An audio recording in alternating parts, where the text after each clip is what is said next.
எல்லாருக்கும் காலை வணக்கம். வாங்க நம்ம வீட்டுல சாப்பாடு என்னன்னு பாக்கலாம். சாப்பாடு தாங்க இப்ப வடிச்சறது 2 வேலைக்குமே. சாப்பாடு சூடா வடிச்சாச்சு. எப்பவும் போல சாப்பாடு எடுத்து வச்சாச்சு. இன்னைக்கு காய் போடாம சாம்பார் வச்சாச்சுங்க. உப்பருப்பு மாரி. உப்பருப்பு கெட்டியாவும் இல்ல தனியாட்டமும் இல்ல.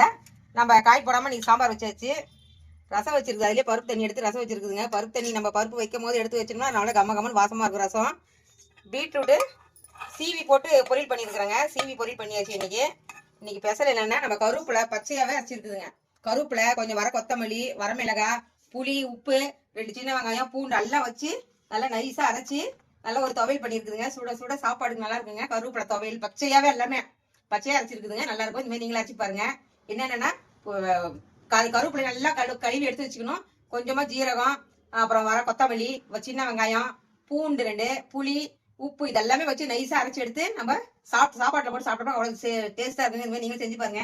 நம்ம வீட்டுல காலையிலயும் மத்தியானத்துக்கு இதுதாங்க. வாங்க சாப்பிடலாம். பாய்.